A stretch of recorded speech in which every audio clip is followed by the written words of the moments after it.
नमस्कार साथियों, आध्यात्मिक स्वास्थ्य सज्जन वर्सेस दुर्जन में आपका स्वागत। आज इस प्रकरण को लेकर चल रहा हूं। सावधान, सज्जन अर्थात साधु और दुर्जन अर्थात असुर। तो जानते हैं जो त्यागी होता है वह सज्जन है, लेकिन जो महात्यागी है वह दुर्जन है। कैसे? महात्यागी रावण ने अपना सिर काटकर शिव को चढ़ा दिया, तो महात्यागी तो था जिसने सिर का त्याग किया, लेकिन क्या वो सज्जन था?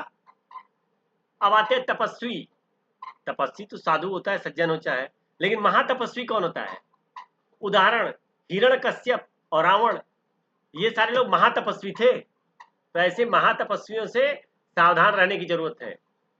साधु पर लोगों की आस्था होती है, इनके पीछे विद्वान व सज्जन होते हैं। अब ध्यान दीजिए, असुर और दुर्जन।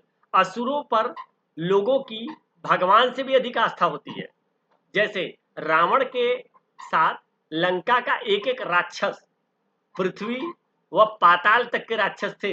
कृष्ण के पीछे केवल 7 अक्षौहिणी सेना थी, जबकि दुर्योधन के पीछे भीष्म, द्रोण, कृपाचार्य सहित 11 अक्षौहिणी सेना थी।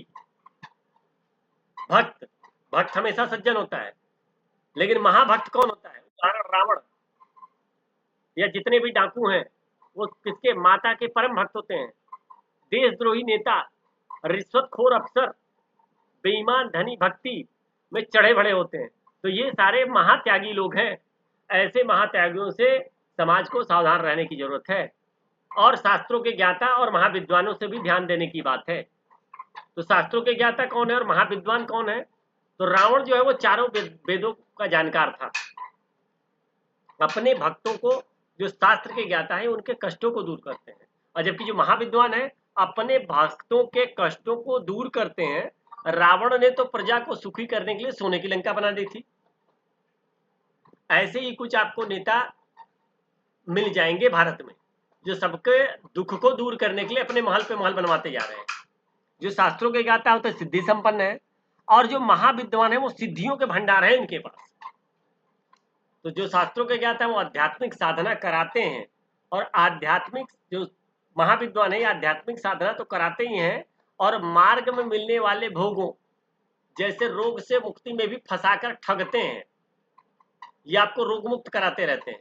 90% जो शास्त्र के ज्ञाता साधु हैं वो सामान्य वेश में रहते हैं, और लेकिन जो महाविद्वान है वह साधु के वेश में 90% असुर रहते हैं। तो त्याग, तपस्या, वाक चातुर्य, आस्था को देखकर प्रभावित न हो। इन तुच्छ बातों से भोगी ही प्रभावित होते हैं, साधक नहीं। गुरु स्वयं आएंगे, साधक पात्र बने। संसार व ईश्वर दोनों की कामना है, तो गाय कामधेनु की सेवा करें, गुरु घंटालों की नहीं। धन्यवाद। आपका दिन शुभ हो।